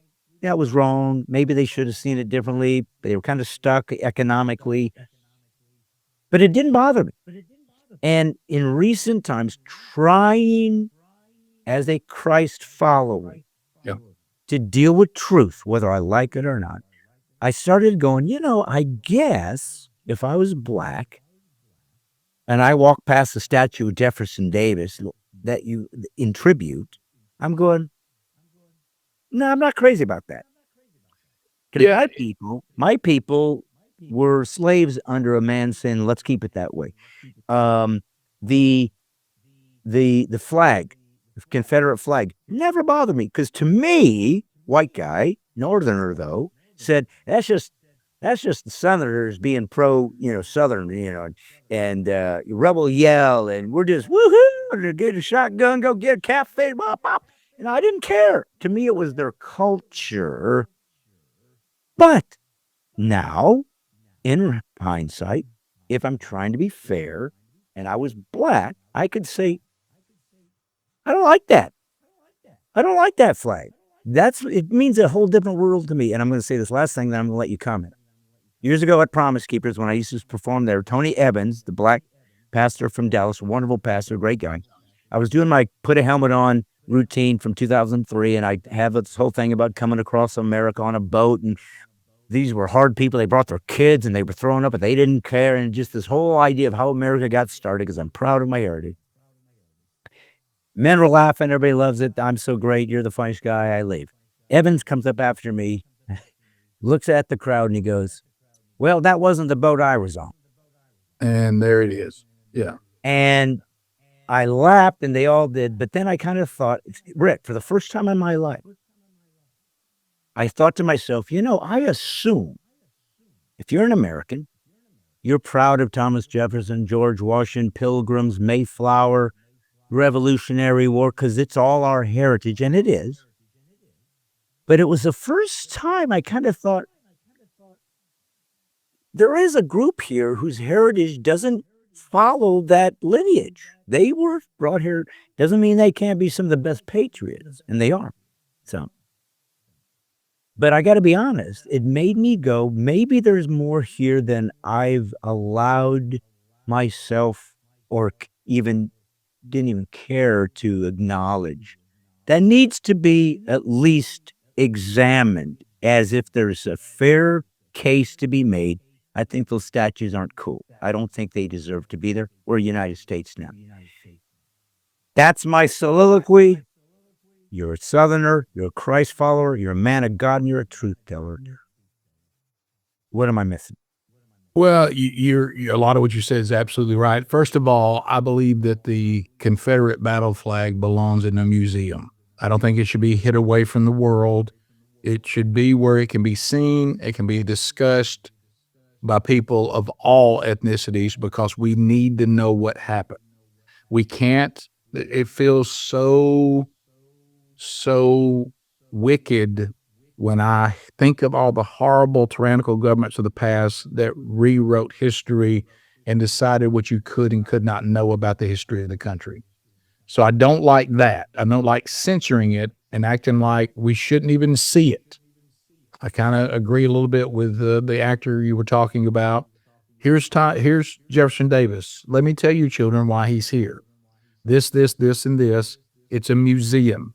Yeah. When people start having, well, it's Robert E. Lee's birthday too, not just Martin Luther King Jr. Let's see, I think that's silly. Let's not do that. That takes us nowhere. I don't think it's fair to make Robert E. Lee out to be an evil human being. If you studied him, he's actually not. Yeah. Now was he part of a war where he was on the wrong side of it? When it comes to slavery, yes. But he also did a lot of really good things. He was a brilliant guy who by all accounts, we're all flawed, loved Jesus, loved God. And so I'm for, you do need to understand that it's not a party for everybody, like what Tony said when you were there. But you can take that same thing and go, let's talk to the old man on why it bothers him when he goes to the grave of his grandfather that fought in the Civil War, and you say his grandfather was evil. His grandfather was a farmer who never owned slaves, and he was called to defend the South against what he was told was a tyrannical central government that wanted to destroy his way of life. He wasn't a racist. He wasn't a bigot. He was a farmer who went and fought for what he didn't want to lose. And he doesn't like his granddaddy being called an evil, wicked man. Right. You have to understand that too. So but I do not think when I see the Confederate flag flying over government buildings, and a lot of that's been done away with, it should have been done away with. We are a union now. We are not the Confederacy, and it should not be there. It needs to be in a museum. And some people say, well, Rick, that's not fair. Leonard Skinner had it behind them. That was just our culture. True, but whether you like it or not, hate groups have used it as their symbol. That may not be fair, but they have. And that's some of your white supremacists and KKK. And so the fact that it has a negative connotation, I think it's okay to love people enough to say, I don't want to put that. Do you really need the rebel flag? Does it mean that much to you? Historic? Yes. Should it be hidden away from the world? No. Should it be flying above the American flag in your yard? No. Should it be over a government building above the American flag or even near it? No. Is it offensive to people? Yes. Why? I think we know why. So be sensitive to that. If it means that much to you, you probably do have a problem. It is funny when someone says, I don't know why I was so offended by it. Why do you care so much about it? You can also look at that too, because I'm not for getting rid of the history. Don't misunderstand me. I don't like that whitewashing the history, no pun intended. I don't like that at all. We need to know so we can learn. Yeah. And I really, it was Ben Carson that said this. He said, I don't like silencing people's speech. The bigots and the racists and the misogynists, they're still among us. Let's hear them. Let's know where they are. Yeah. Let them speak their mind. I want to hear what they have to say. Yeah. And see where Christians who get on board with this censoring everything, you don't understand. This is a ploy. You and I are going to be censored. Yeah. What we believe is going to be deemed hate speech. So you got to be careful jumping on the hate speech wagon. So I do not find the clinging to the Confederacy to be something Southerners should do. I think that's a mistake. I understand. From what is a mistake The South's gonna rise. from a Christian Yeah. perspective? Is it a mistake because of almost a nationalism? Because is there a symbol? Because I think, and again, this is trying to be truthful in our conversation. I don't hide from symbols. I'm like you. I'm not bothered by it, but I'm also not black. But I will say this: I'm also not loyal to it. I don't. Well, there's Jefferson Davis. Let's pause for a moment of silence. Nothing like that. Or hey, I got my rebel flag flying today because South's going to rise again. I don't do any of that. But I also think it can also be just as bad to eradicate all that from society. Oh, of course. As if it. I love how when people, you just said it, if we're going to have a conversation, you can't then do a handout saying, except for these things can't be included in the conversation. Well, now it's not a conversation. It's not a Now we've conversation. been assigned what we can and can't say. A conversation is this: I can say anything to you and you can say anything to me. Right. And that's when we walk things out. And you might even hear something to go, oh, wait a minute. I tell people that I don't want them to think less of me because of the color of my skin, but I just thought less of that guy because he had a rebel flag on his car. I just talked to him. He's really not a racist or a bigot at all. I just did to him what I don't want people to do to me. Right. Well, and it's a perspective because, like you said, if first off, this whole, again, another smokescreen. Well, you just don't want to teach the true history of America. I want to teach every bit of the history of America, but you know why? Well, we hate slavery. You know why you know about slavery and I know about slavery? Because they taught it in school. They've never not taught us about slavery and things in school. Now, if there were some elements left out or some nuance that we want to bring into the case, I don't give a crap. As long as it's true, I'm not afraid of the truth. Well, what we've done, we've gone the other way. One time, in fairness, we presented America as flawless and perfect, and that was wrong. But now we present it as terrible and horrible, and it's done nothing with. And that's equally as wrong. Yeah. Let's tell the good things that America has done, and you'll find there are many.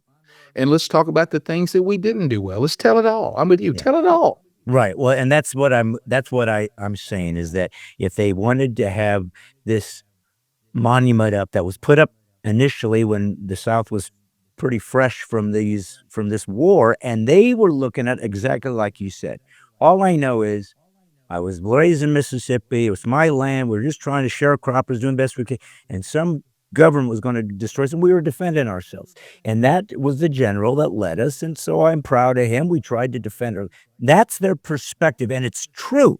Well, think about it. If you look back when I said about Robert E. Lee, they were all serving in the military. These were brilliant generals, and they basically went to the Confederacy because that was their home. Yeah. That's how the Confederacy. Well, and that's what I'm saying is that it's they had some horses that were in the general roles. These were some of the America's best. Yeah. They went back to their homeland and probably rightfully and thankfully so, it was not successful. But you got to understand all of it. As my grandparents told me and great grandparents, they didn't know anybody who owned slaves. That was wealthy people. Yeah. And a lot of these people in this war were not wealthy. Right. They were fighting for what they thought they'd been told, whether it was right or not, that they were going to lose their land if they didn't fight against the government. So we try to take our history and make it like a TV show. Here's the good guy. Here's the bad guy. This is what we consider good. This we consider bad. It's all going to work out in a nice little narrative. We're complicated people, and our history is complicated, and it's dangerous for us to be afraid to look at all of it and look at it deeply. Exactly. And that's what I was trying to say. And again, this would be what I either said or I'm about to say is easily clipped and turned into a soundbite to try to make me look like a bigot or a racist. But what I was trying to get at was just as I admitted it, looked at the Confederate flag or Jefferson Davis, and I just didn't care. It's like that happened here. That was their little thing. I'm not a Southerner, but if that's their little deal, whatever. Didn't bother me. So in some respects, perhaps, if I'm a true American and believe in freedom and for all men, I didn't do my homework. Maybe there was more that I was responsible for. Well, there's a reason why these people feel differently than you, so be aware of it. But just like you said, can the black person look at the white Southerner who said, hey, man, I just knew that I was trying to defend my land, and that's how we saw it. So even we're looking at the same symbol, we're interpreting it differently, and we're assuming the worst of each other when it's not necessarily the case. Let me ask you this then, as we get close to the end here, Rick. Is there a symbol of the South that you could utilize to kind of represent what it meant to be a Southerner that could be replaced that element that would kind of say, this is what the Southerner is. Here's another way for us to just be proud of the region that we were born in. Well, I think when you think about Southerners, the one thing that would stand out is hospitality. I don't know what a symbol of hospitality would be. Casserole? Maybe, but people from all over the world who come here and they'll come here to be guests on the show, they go, I thought this was some stereotype again. I cannot believe how kind and wonderful. And if you ever want to understand that, go and look at the numbers and you will find that one state that gives the most in our union is Mississippi. And they're one of our poorest. I think they are the poorest. And they give the most. They are, my goodness, the lights are going out. They're sacrificial, let there be light. They're sacrificial, hardworking, humble people. You mean they give charity, or what do you mean? Yes. Yeah, they give to charities. Anytime there's a storm somewhere and you need to fundraise, the people of Mississippi, they get out their pocketbook and they give, but they give when it hurts. Yeah. A lot of people give when it doesn't hurt.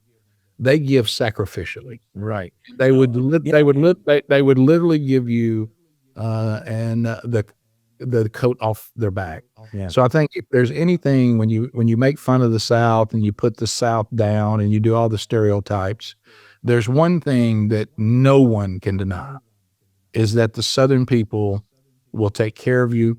They're neighborly, they're hospitable, Yeah. and they will give you what you need, even if they have to do without. I agree. And I think that's probably one thing that I could stand on that would say, I don't think anybody could disprove that. I think that's exactly true. Well, So probably a helping hand maybe would be the symbol, a hand coming out. no, not that I'm trying to have you manufacture some new. No, I mean, it's a profound question. Yeah. Yeah, but because it deserves to be respected, just like, I guess I'm proud of Indiana. I mean, I'm not a big whatever, but it's kind of in our nature. Where you're born, you feel is your roots. More than likely, your families. My grandparents were farmers in Indiana, so there's a attachment there, a lineage that I can't deny, and I'm not trying to. But I guess as I put a close to this great interview, and I really appreciate it again, brother, because you're a good man, and I'm so proud you're my friend, and very proud, and more importantly, that you're courageous, because holy crap, did we see where the cowards were during the corona. So I'm grateful when I know there's still warriors out there that haven't bowed their knee to Baal. But I'm a Hoosier, Indiana Yankee, with a good Southerner, but the reason that we can be close first is our faith. I've always said I do not worship the United States of America. I worship Jesus Christ, but I am grateful for the greatest nation the world has ever known, and I don't want to lose it if I can help it on my watch. So for my people who, believe it or not, watch from all over the world, but my territory is the United States. This is where my responsibility is. This is where my people is. This is why I'm a missionary to America. We also have this patriot, constitutional love of our country and respect for our country that also binds you and I together. And in the big picture, millions of us out there in the same boat who feel hopeless, Rick. We've watched what we consider no longer the ability to vote out the bad guys. We feel like we have a weaponized a government system, how do I fight an FBI raid? I don't care how many ARs you got. I'm just a guy with the professional SWAT team. Come on, let's be realistic. It's not that easy. If it got down to the, God forbid, bloodshed, we can't even mobilize, because if I go out and say to Facebook, hey, I'm starting a local militia chapter, we're going to practice to bring your AR, we're going to be down at the creek tomorrow, and we're going to find the general so we know how our marching orders are going. It's going to last 2 minutes. Right. I can't even talk to each other to have a coherent militia if I wanted one. It's not as easy and as flippant as it sounds. But nevertheless, we're at a breaking point in this nation. We have people hating each other. We have two completely different ideologies that cannot coincide. Something's got to give. So as a man of God, as a patriot, as a Southerner, as a wise person, and as someone who cares about truth, in whatever form or way that you feel led, give us some answers, some ideas, some thoughts about what do we do as Americans to try to rebuild and re-remember this country. Well, the answer has always been the church. It has. And I know they go, oh, here goes two followers of Christ going to tell us the answer is the church, but it is. And what's happening is there was a time when our country believed that. They believed that the church was the answer, but now they believe the church is actually the problem. So the persecution of the Western church is beginning. It will intensify. And we will be the voice that will have to stand up and remind everyone about why this country was blessed. And it was because there was a general devotion, and in some cases a devout devotion, to the one and only living God, and understanding that freedom is ultimately given by him, and it can't be given to you by man, and it can't be taken away from you by man. And now we have now found ourselves worshiping the government and not worshiping God. And earthly governments have always been problematic, and Romans 13 tells you they're really just here to keep order. And what we've done is turn them into something, I don't know, that has some sort of deity, which it was never intended to be that way. So we've got to move away from that. And I do believe that the answer, and it's going to be difficult, is we've got to counter the indoctrination of the progressives in the educational system and the universities, because if the generations are brainwashed into seeing America in a false way, right, there's no saving it. And so we're going to have to do our job of educating our children and grandchildren and trying to indoctrinate a generation into the Constitution, the Founding Fathers, the true history of the country, and why a giant central government is always a problem. Yeah. And why our Founding Fathers limited them. In the education, the government schools aren't going to do that for you.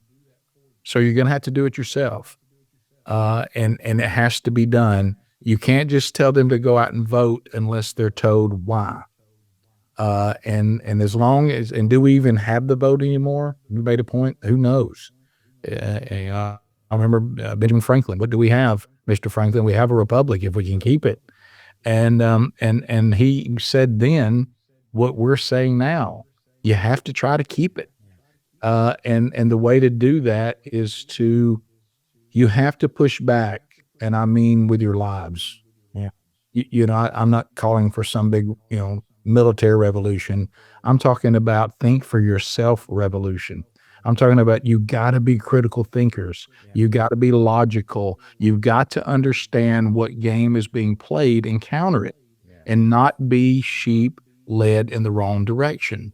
You got to think for yourself. You said it in a comedy bit when you were on our show. I still laugh about it to this day. Where was your critical thinking when you had to wear a mask in a restaurant, but you could take it off when you sat down? Yeah. Like you said, your bit is, I guess we should have all been in wheelchairs and we didn't ever caught it. Yeah. Think about how ridiculous that is. So why did you not in your mind go, that doesn't make any sense? What is this game they're playing with us? Yeah. So we're going to have to get more aware of the fact that there's propaganda that is being presented to us everywhere, and to critically think through it, and then to train our children and our grandchildren on why the direction of those that want to undermine the Constitution and create a giant central government. Why throughout history that has always been a problem, and we should push back against it with everything we have. Amen. Well, I'm 100% on board. Like I said, I'm trying to basically launch what I call the militia of the mind, and I want to get different folks like you, people that are of note, have a brand, make little 2 and 3 minute videos, kind of like PragerU's, but that'll go on to social, talking about how great America is, what is really true, not apologizing, not making excuses. This is what is true, just to show what it looks like for people that will not be controlled. And maybe we'll make a dent, but I'm 100% on board. I think we have to make an absolute vigilant, concerted effort back to academia, into the universities in our school systems, and say, we're going to end it. I don't know how you do it, because we still have to be constitutional about it. But if you're teaching things that are clearly trying to undermine and destroy the nation, I think there's probably good cause to believe that we can push that back and probably cripple them, whether going to their donors and saying, this has to end. So either we will make this university self-destruct and eliminate it, or we will demand that they have at least equal amount of conservatives as leftist professors, so that we can have a balance. We have to do something, Rick. We can't wring our hands anymore. Hell is here, and we are in the fight of our lives. Well, brother, I will say this. I hope if things go south, no pun intended, that we're in the same gulag together. But if, on the other hand, we come out the other side, realizing that another battle was waged, existential battle in America, and we fought like men, and we won. God wins every time. But what's going to happen to America is yet to be written. Yep. But I know that if I'm going to go down, I'm going to go down with my sword drawn and ready to play and throw back. I'm not going to go down a slave and a wuss. So be it. God bless you, brother. God bless what you do, folks. As I've said a million times, political correctness is killing us. PC free is liberty. And if I have any legacy that I will leave, it's simply this. All I'm doing is putting the woke back to sleep. God bless you, brother. Thank you. Be bold.